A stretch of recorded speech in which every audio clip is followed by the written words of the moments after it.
2016 में current affair से बहुत सारे क्वेश्चंस आए थे, तो ये ब्यूरो ऑफ एनर्जी एफिशिएंसी का स्टार लेबल करके कंसेप्ट पूछा गया था इन द ईयर 2016। अब क्यों पूछा गया था, तो 2016 में ये बीईई ने उसके स्टार लेबलिंग जो होते हैं एसी के कुछ एक स्टैंडर्ड्स चेंज करे थे, और फिर वो न्यूज में बना रहा, तो उस वजह से आपको ये क्वेश्चन भी बनते हुए दिखाई देता है। तो क्वेश्चन पूछा गया है, on which of the following can you find bureau of energy efficiency star label.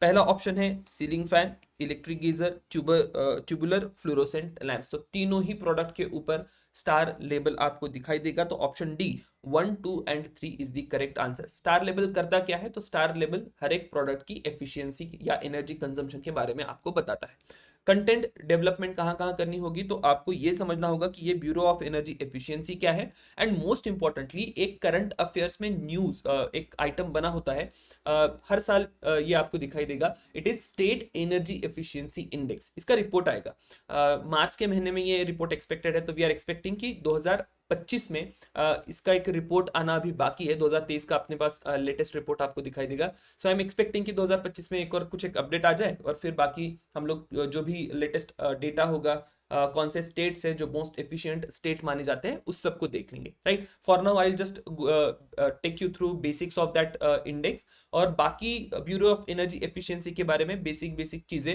आपको ध्यान में रखनी चाहिए। तो ब्यूरो ऑफ एनर्जी एफिशिएंसी जो है ये 2002 में स्टैब्लिश होता है under the act, that is energy conservation act of 2001. Now in my opinion this particular act also becomes very important. Why this becomes very important, क्योंकि continuously we are transitioning from fossil fuels, और हमें जो हमारा carbon dioxide का reduction का emission का reduction कम करना है, तो उसके दो तरीके हैं। एक तो आप क्लीन एनर्जी का इस्तेमाल करें, एट द सेम टाइम आप एनर्जी कम इस्तेमाल करें, एफिशिएंट अप्लायंसेस को यूज करें, और इसी कारण से ये एनर्जी कंजर्वेशन एक्ट जो है ये यहाँ से आगे बहुत इंपॉर्टेंट होगा। आपकी जो फ्यूल एफिशिएंसी की नॉर्म्स होती है व्हीकल्स की, वो भी इस साल बहुत चर्चा में है, तो उसको लेके भी फिर यहीं से सवाल बन सकता है। तो ब्यूरो ऑफ एनर्जी एफिशिएंसी ही है जिसके द्वारा वो जो आपकी फ्यूल एफिशिएंसी नॉर्म्स है वो आती है। So that is why in some or the other way we will have to cover this energy conservation act as well. So the primary objective of BEE is to reduce energy intensity in the economy.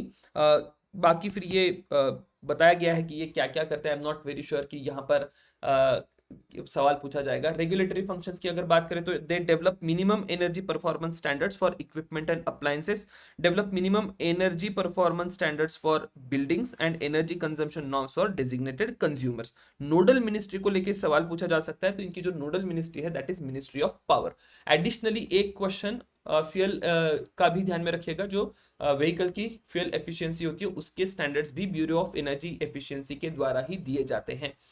Next is state energy efficiency index. अब ये जो state energy efficiency index है ये develop करा गया है bureau of energy efficiency के द्वारा along with alliance for energy efficient economy. क्या करते हैं, तो ट्रैक करते हैं एनर्जी एफिशिएंसी को अक्रॉस 36 स्टेट्स एंड 65 इंडिकेटर्स को यूज करके ये ट्रैकिंग होता है। 7 डिमांड क्राइटेरिया या सेक्टर्स से आपको यहाँ पर दिखाई देंगे। तो बिल्डिंग्स को ट्रैक करेंगे, industry, municipal service, transport, agriculture, distribution company and cross sector initiative. Now जो स्टेट्स होते हैं उनको कैटेगराइज करा जाता है as either front runner, achiever, contender, aspirant. बाकी रिकमेंडेशंस अगर आप यहाँ पर देखें तो 2023 में इस इंडेक्स के द्वारा एक रिकमेंडेशन दिया गया था कि state energy efficiency action plan होना चाहिए। ठीक है, सिप्स करके एक कंसेप्ट यहाँ पर आती है जो कि एक कॉम्प्रिहेंसिव इन्वेस्टमेंट एनालिसिस होगा और मॉनिटरिंग मैकेनिज्म होगा, उससे फिर आप इस प्लान को एग्जीक्यूट करेंगे।